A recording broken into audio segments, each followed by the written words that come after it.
Last year, an article by Jacob Savage went viral in Combat magazine, and it was about how diversity, equity, and inclusion, or affirmative action policies, fell hardest on millennials and, if I might add, Gen Z, because it was the boomers and Gen Xers who implemented them, and their positions in institutions like media and academia and politics were never in question.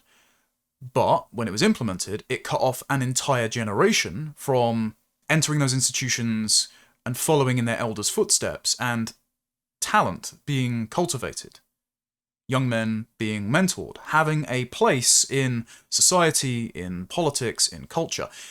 And the key quotes that stood out to me were in the introduction, where Savage wrote, "As the Trump administration takes a chainsaw to the diversity, equity, and inclusion apparatus, there's a tendency to portray DEI as a series of well-meaning but ineffectual HR modules. This may be how Boomer and Gen X white men experience DEI, but for white male millennials, DEI wasn't a gentle rebalancing, it was a profound shift in how power and prestige were distributed. Yet practically none of the thousands of articles and think pieces about diversity have considered the issue by cohort. This isn't a story about all white men, it's a story about white male millennials in professional America, about those who stayed and who mostly stayed quiet. The same identity a decade apart meant entirely different professional fates.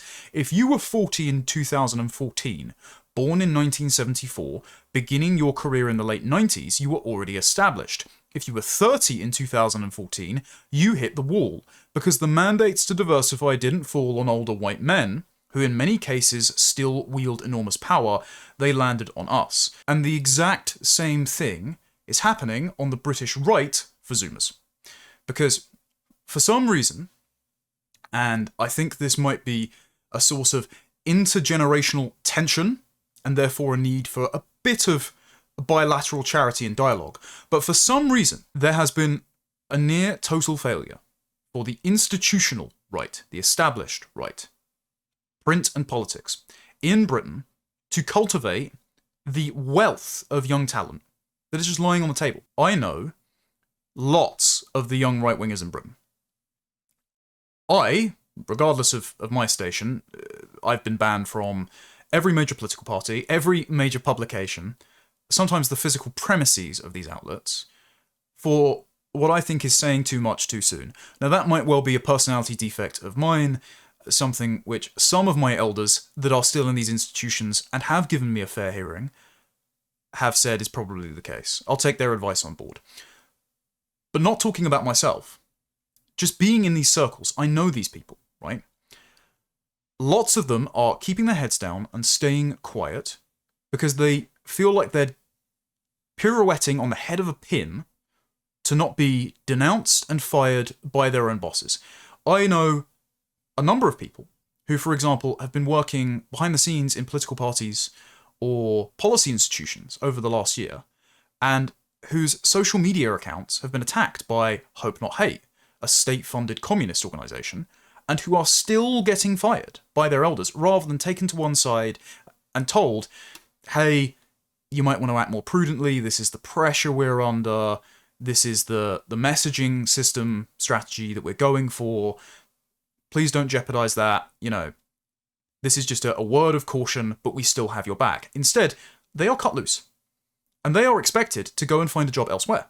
Or there are plenty of people who do keep their heads down, keep their mouths shut, and are running in place because the institutions on the right have not made it possible to be a professional right-winger in Britain in the same way that there is a patronage network, an extensive one, in America, in Washington, D.C., that allow young people to get a start in politics and ascend the ladder to become the inheritors of the political project. And this isn't talking in terms of entitlement here. This is talking in terms of, to the older generation who do gatekeep these institutions, if you want your political project to be intergenerational, if you want to secure a future for your country and your family, then who do you expect to be the custodians of that vision if you don't train them up, if you don't have patience with them, if you don't afford them opportunities, if you don't allow them to earn a living being inculcated, gaining experience, learning the talking points, following your footsteps? The problem with the right in Britain at the moment is that it cannot answer the following question. What positive vision and place in society is there for white men? Because both the left and the establishment right can answer that for women and minorities. In many respects, they share the same vision there. But the best that the left has to offer for white men is, you are the villains of history. We are going to take the proceeds generated by you and your ancestors and distribute them to our oppressed identity client groups. And if you go extinct in the process, well, it means that there's going to be no oppression of those oppressed groups, so we kind of want that to happen anyway. And on the right, it is, yes, the left hate you. They hate straight white men because they are straight white men. But if you are conscious of their hatred, of your race, your sex, your identity, then you are indistinguishable from the woke left, because we are liberal individuals.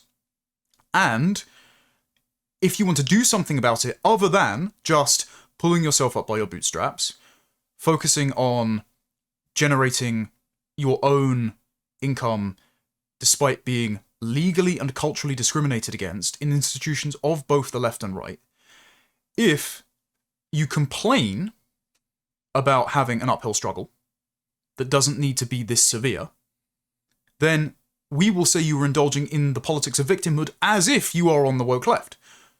There is an unwillingness to recognise the legitimate grievances of young white men on the side that is meant to be taking their side. Too often, the right wants to beat the left on their own terms, and so, wanting to not be seen as racist by the left, wanting to induct a sizable portion of non-native, non-white young people into the conservative vision, wanting to have right-wing opinions seem high status among women and therefore have attractive, well-spoken, well-educated, effective female spokespeople act as role models to other young women who otherwise are following the runaway progressive preference cascade of suicidal empathy, climate cultism, and anti-natalism embodied by the Green Party. There is a desire to put women and minority spokespeople at the front of the queue so that you can have this inclusive, attractive vision of conservatism to women and minorities, while also not being called racist by the left. But that means that white men have no natural constituency. They have no home. They have no part in the political project that they can play, and neither side is vying to make use of their talents. And they are the cohort that are most dedicated to defending and reconstituting their home and their patronage. And it seems imprudent to me to cut off an entire generation of young white men, not just in terms of the talent they can bring to the table, but because then your political project becomes obsolete within a generation. And this generation do have very different political priors to their elders, because we were born into and brought up in completely different social, economic, and cultural circumstances. They have shaped our priorities.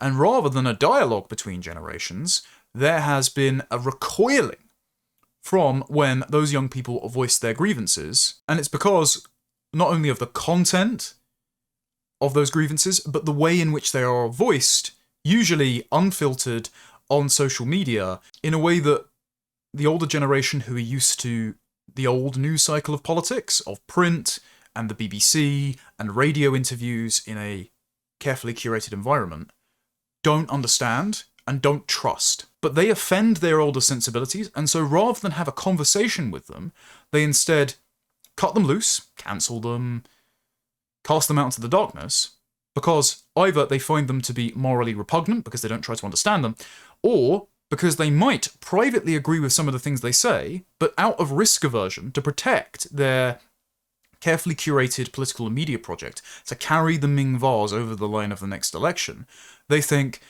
these young guys are way too rambunctious, they're way too online, we can't control their messaging output, and so they're too dangerous to associate ourselves with them, And so we'll return to them in a few years when they've calmed down a bit. But the problem is, between now and then, that energy is not dissipating. They're no less eager or desperate, frankly, to play a part in saving their nation.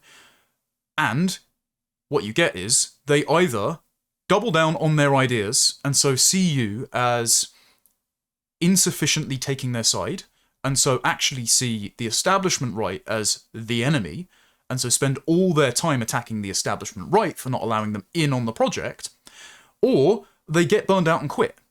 And so you just lose that talent. Now, if every institution has that mentality, if every institution either has that risk aversion because they see a given political party or a media outlet as this precious Ming vase that they just have to carry to the finish line, and then everyone can look at it. And so we can't have anyone tripping us up along the way. If every institution thinks like that, or worse, if every institution shares the political priors of the left, and so sees straight white men as being a disadvantage compared to gay, female, or non-white spokespeople, if every institution has that risk-averse mentality, then they can't get work anywhere. And that means that neither side has a role for young white men. If non-political institutions gatekeep against them, and then political institutions on the left gatekeep against them, and so they seek the redress of their grievances by the right, and the right says, well, it's actually more advantageous when debating the left to not have a straight white man make the arguments. And also, if you are a straight white man and you recognize that you are being legally and culturally discriminated against by the state, by the political left, and you say, I as a straight white man have a grievance here as an identifiable group, well then we're going to accuse you of playing group identity politics and victim politics, and so you're no different from the woke left, and so we're going to call you woke right. So the problem is, the British right, as it stands, doesn't allow young people to be outspoken. It will cut them loose at the first sign of controversy, out of either risk aversion or because they share political, philosophical priors with their enemies, with the identitarian woke left, and so either promote women and minority spokespeople to make their arguments for them, or if young white men say, I have an identity as a young, white, or English man, it seems to be in conflict with other identities who hate me and fired the first shot in the culture war, and legally I am disadvantaged in my own country, and I would like a redress of my grievances along those lines, then the institutions will treat them as if they are the true enemy, because unlike the progressive left, who are just mistaken in their means of enacting a egalitarian utopia, these young white men reject the premise that we can have a liberal, colourblind utopia, unlike the left, who are just going about it the wrong way. So then, young white men become the far right and the real enemy. And this was the attitude late last year after Nick Fuentes was interviewed by Tucker Carlson, when, during an event discussing the interview and whether or not MAGA will be ripped apart by the groypers in the Unheard Club, Baroness Claire Fox, who was part of the Brexit Party, was part of Living Marxism, helped co-found Spiked, runs Battle of Ideas, so an influential figure on the establishment, disaffected liberal and British right, said that she thinks there are groypers or ethno-nationalists everywhere under 30, and that the job of those already in right-wing institutions is to gatekeep against these young radicals, to push back on them, to not give them jobs, and to say their politics are not welcome in these institutions. It's slightly different here, it's much smaller, but there's a rise of a very nasty pseudo-intellectual ethno-nationalism that is very similar. And I've been following the Nick Fuentes thing for a few years, and I work with a lot of young people. Anyway, that's that bit. So where do you see it here? I see it all over the place. I mean, when you work with kind of, 18 to 30-year-olds, which is where I work, a few years ago I started to spot these people. And I thought, God, who the hell are they, right? And it's difficult because we've all been called Nazis and racists, promiscuously used at the drop of a hat. So then there's a difficulty of even discussing it, because if you start saying they're racist, people go, oh, we're all racist now. They go, oh, they're a bit far right, and they go, we're all far right now. And I understand, but it makes it difficult. Anyway, my question, the generational question. Because it does seem to me that a lot of the reason for the complacency in this country and even in America is that older people feel like, a bit like this is a reflection of the left's progressives, think, oh, we're all dinosaurs and old, and these are the young kids on the block, right? So maybe we can, regenerate ourselves and rejuvenate ourselves by hanging out with these young people. Heritage thinks, oh, young people are not going to take any notice of us, but, well, maybe we'll have a few of the new kids in. And I do think that's exactly what's happened on the, all the institutions in society, where the old CEOs and so on go, oh, it's all the young people in the organisation, and they take over. So I think that we're seeing it a bit here. I assume that's what's happening in America, why the older people haven't got the courage to call them out because they don't want to alienate themselves. Is that fair? I'm not saying all young people, of course, but, So the reason Fox is wrong here is because none of the labels she is using accurately describes the people she's talking about. And she's talking about me and some friends of mine.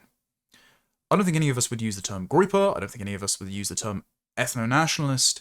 I think what she's describing is a cohort of young people who place a lot more emphasis on identity, ethnicity, nationality than she, as a liberal and former Trotskyist, is comfortable with. Now, you don't have to listen to me to understand this groupish mentality, because Matt Goodwin, who is a sensible and respected academic and a member of Reform UK, currently running as an MP, has put it in terms that might be more palatable to you than me, a rambunctious Zoomer cancelled from everywhere. And Goodwin explained in this policy exchange report titled The Future of the Right, reflecting a wider trend that is visible in most, if not all, Western states, the realignment that is reshaping British politics today is one that, in broad terms, has seen the cultural axis in politics, national belonging versus universal liberalism, become just as important, if not more so, as the economic axis, markets versus the state. Clearly, this is not to say that debates about economic security no longer matter. After all, Britain remains locked in the sharpest cost of living crisis since the Second World War, with stagnant growth, low productivity, and very high levels of debt. Rather, it is to say that actual or perceived concerns about belonging, culture, and identity, sharpened by mass migration, broken borders, and the rise of Islamism, have become a much more important lens through which voters interpret and navigate politics. And please understand, that is the only lens that people under 30 know. Because we couldn't take as given that the demographics of our country would be stable. That everyone around us basically thought the same thing, behaved in the same way, and so we were all engaged in the shared political project of making Britain a better place, and so all we needed to talk about is energy and economics, tax policies, potholes, etc. Now, we think a lot more existentially. Because other groups, be it the woke left or anti-white minorities, think in zero-sum games, and we feel that we're on the losing end of that, and we don't feel that any of the establishment that's meant to be on our side is taking our side, and anytime we voice our complaints about being put in this zero-sum game by the political decisions made before we were born, we are then cancelled from these institutions. We don't have a place in them.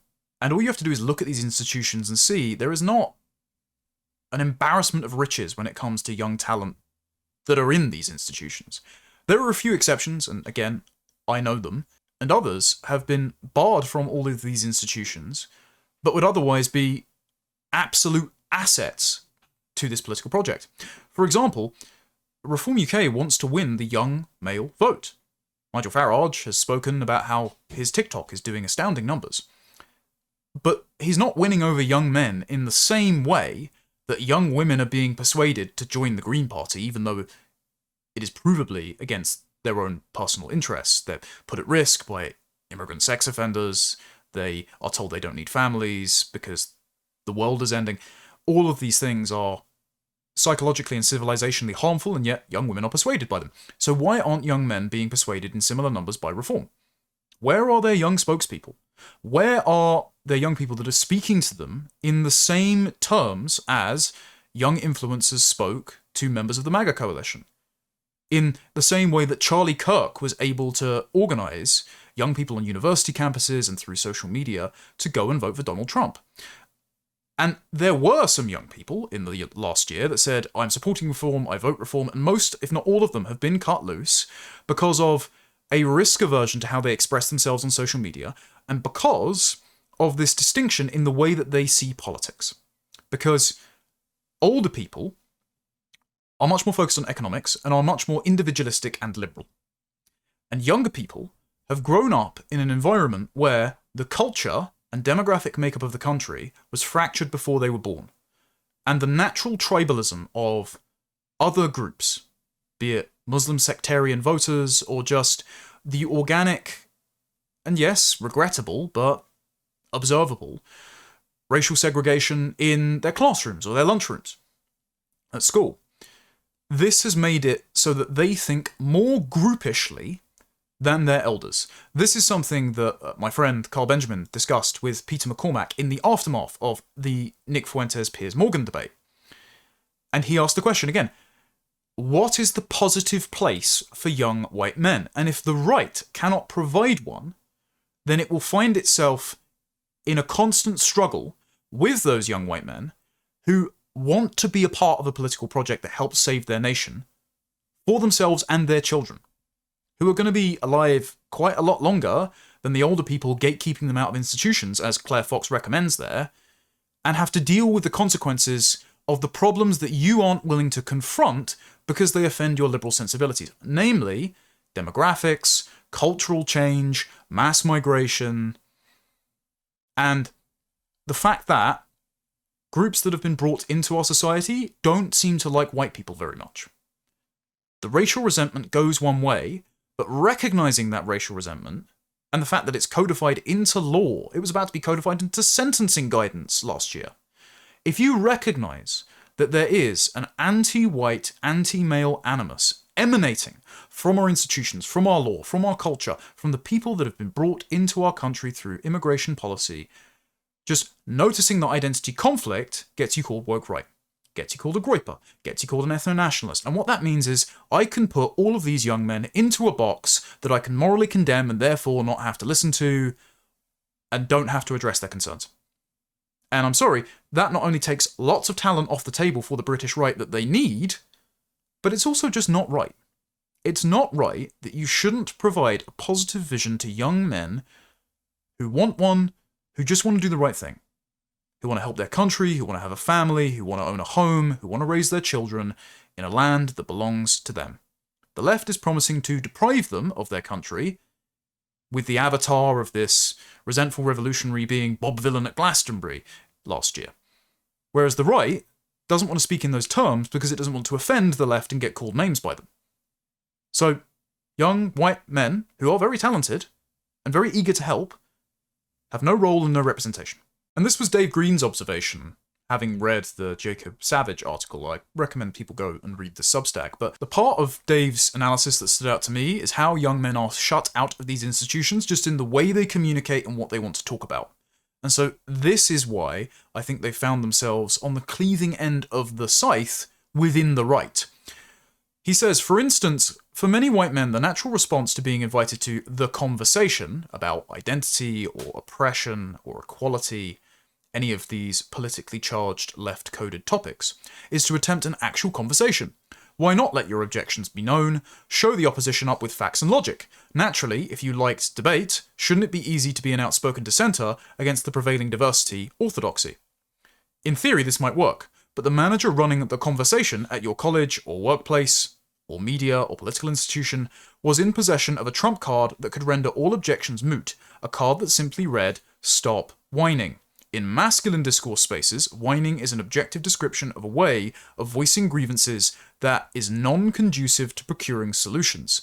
However, the word whining has an altogether different definition in female spaces, and Dave doesn't strictly mean men and women. He means a way of conducting conversations that focuses on the facts of the matter and solving problems, versus a way of conducting conversations that keeps the peace and doesn't offend people, that is concerned principally about external perceptions rather than about being straightforward and factual. Dave says, In these spaces, concerns are not evaluated for their solution-orientedness. Instead, objections are considered legitimate or illegitimate to the extent that the person making those objections is considered legitimate or illegitimate.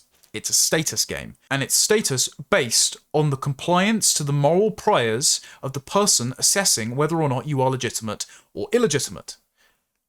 And so, it breaks down to the following question. Does the person talking about their problems have high status? Are their problems considered high status problems? Could we share in that high status by commiserating with them? If the answer is yes, then the problem is significant and warrants consideration by everyone. If the answer is no, then the problem is just whining. No one cares about your low status problems, and you are a bad person for imposing this emotional labor on everyone else in the group. So the effect of calling young, right-wing, white men woke right is akin to saying, you are whining, stop it. We aren't going to listen to you, we're going to call you this name that allows us to not listen to you, because according to our individualistic liberal moral priors that we share with the left, because we just think the left are hypocritical, not evil, then you are being insufficiently individualistic and liberal. You are actually whining because you are saying, I am being discriminated against as a white man for my identity group. And so we don't think that your concerns warrant hearing because they are low status according to our moral framework that says individualistic liberalism and meritocracy are the high status opinions that we want to enforce. And so this is how young people who are concerned about the groupishness of society, who do think in terms of ethnicity and ancestry and identity and recognize these are important things for solidarity and loyalty and building a nation in which people feel that they belong. You can see how those would then be low status opinions according to the more liberal, individualistic, older people who gatekeep these institutions, like Claire Fox, who, I'm sorry, but took the demographics that they grew up with for granted, whereas we have never known that world. And we aren't shown any charity or consideration when we voice our concerns about that issue, because not only is the issue icky to those liberal moral sensibilities, but also there is a risk aversion to being seen to be associated with those concerns because you'll be called mean names by the left. And so rather than being taken to one side and said, hey, why are you concerned about this? How can we help you frame these arguments? How can we help mentor you so you can build up a power base in this institution and participate in this political project? Instead, not wanting to be called mean names by the left, those people are cut loose. And so you cut all of your talent under you loose to not be called mean names by your enemy. The best example of this clash was at the Now and England conference last year, and as Laurie Wastall wrote in his piece for The Spectator, the nub of the issue is this: the largely generational divide that is becoming increasingly visible on the British right. There are many who prefer to ignore ethnicity, ancestry, and demographics on the grounds that such topics are both immaterial and icky. There are some who insist, against all the available evidence, that multiculturalism has been a success. Think Fraser Nelson in 2024 saying that Britain is an integration miracle, accidentally kickstarting the global conversation about the grooming gangs because that is such a tone-deaf and out-of-touch comment that people were very offended by the implication that there is nothing wrong with the policies that he has supported. On the other hand, there are those who are unapologetic about believing that the English are an ethnic group, that England is our home, and the more diverse our society becomes, the less happy it will be. The dividing line on demographics among the old and the young is there is an inbuilt optimism among the old that everyone can just integrate or assimilate with sufficiently muscular cultural chauvinism and an enforcement of immigration law to just remove illegals, whereas among the young, who have grown up in this groupish, ethno-cultural mosaic environment, we are very pessimistic about it. And if things have been viewed in groupish terms by non-political institutions, by the political left, but also implicitly by the political right, because they do want women and minority spokespeople, we then go, okay, recognizing that things are now governed according to identity groups, what is the role of native, straight, white men in not just broader society, but our own political movement that's meant to be advocating for our nation and our interests? And we are not given one. Instead, we are treated as a risk and a liability. And that is why there is not an abundance of young white men involved in these institutions, despite there being no shortage of talent. That's why there are a few writers, like Laurie, who is excellent over at The Spectator and Daily Skeptic, but most, like Laurie, have found themselves on the sharp end of their elders' intolerance for their interest in immigration and identity, for their aptitude for social media, for their willingness to communicate authentically, unfiltered, and in rapid fashion in the way that Twitter incentivizes, rather than the 24-hour media cycle of laundering your opinion through carefully curated statements to the Times, or reciting your sound bites in a 5 to 10 minute interview on the BBC or GB News does. It is treated as a liability rather than an asset, and it should be regarded as an asset because that is where the majority of the youth are on social media now, and so you need to meet them on their terms, speaking their language. And the only people that do speak that language are those young people, but they are cast aside because they are seen as too risky. They are seen as stepping on the toes of taboos that their elders would rather not address. And I'm sorry, I think not only is that conversation going to have to be had at one point or another, because you can't ignore an aspect of reality, especially when lots of people are concerned about it, but otherwise it's going to be had in such a way that you don't like. The solution to this, as Dave says, is in the wake of Jacob Savage's article, as well as numerous other permission pieces exposing the mainstream's persistent mendacity, it is clear to most well-meaning people there remains only one solution: building in parallel. Reform is not coming. The institutions that exist are already staffed by our enemies, who have no incentive to change. There is no groundwork for a populist revolution. Moreover, the possibility of top-down regime change remains entirely beyond our control.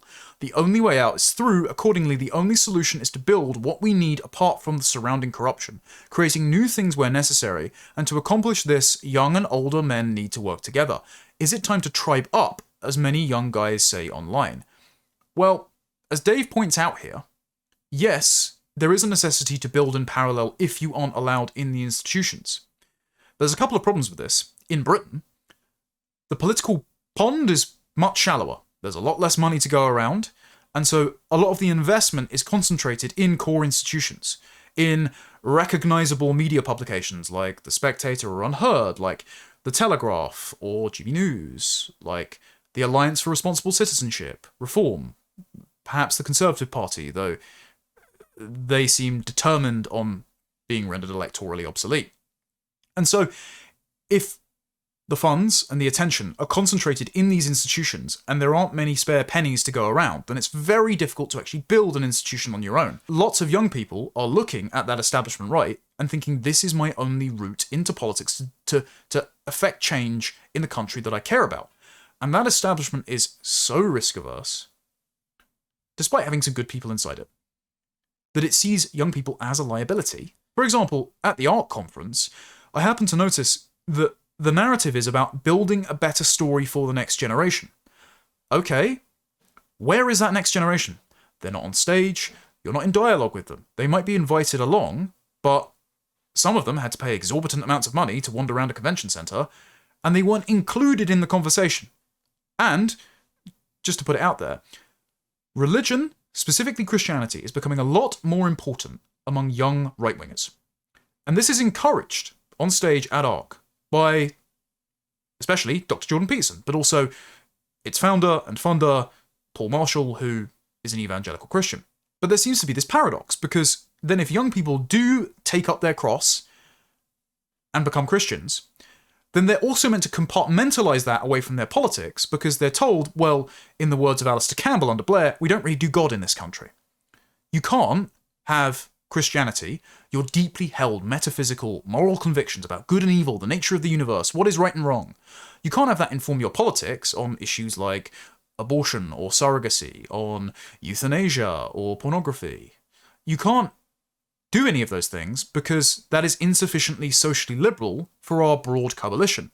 So there needs to be a dialogue, at the very least, between young people who do have a different set of political priorities about immigration and identity, ancestry and nation, but also Christianity.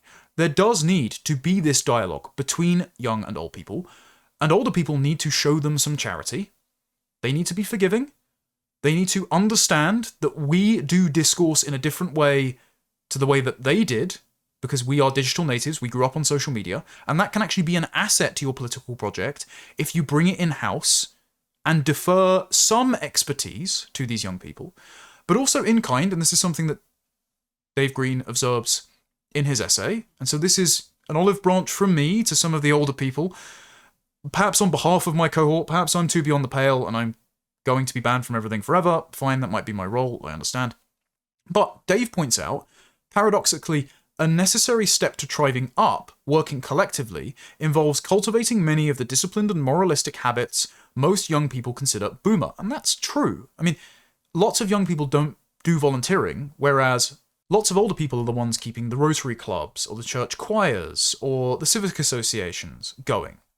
And those are all noble things. I think a lot of that time and potential to be volunteers has been diminished by the fact that things are very, very expensive for young people nowadays, and so we can't really justify time that isn't spent earning money compared to time invested in our local community.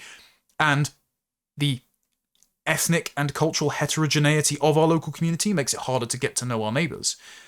But in order for us to cultivate those habits, we have to be mentored by the people that have those habits.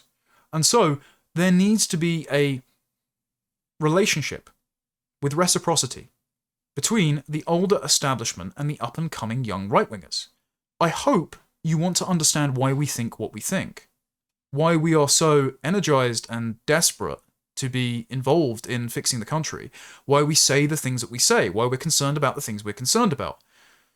At the moment, all we're getting is shunning and shaming and name-calling. And I'll be honest, I don't do this very often. It's been very discouraging. You know, my personal cancellation hasn't exactly been fun over the last year. It's been pretty hard to pay a mortgage and start a family, as I'm facing being blacklisted from everywhere. And I know that lots of other people are in the same position and are wasting their potential, staying quiet in academia because they don't think that if they get outed and cancelled that anyone will have their back, or they aren't being allowed into the institutions where their talents could be best put to use. So what I'm hoping this video does is reach the ears of people that are concerned about leaving a legacy, are concerned about cultivating young talent, are thinking about the line of succession for their political project, and also do actually care about us. Because it's difficult, and you can feel despondent at times, and feel that no matter how hard you try, or how much you even try to anticipate the expectations or reaction to the things you say, you can never quite get it right, and so your career is always on a knife edge when you're just trying to do the right thing and help fix your country.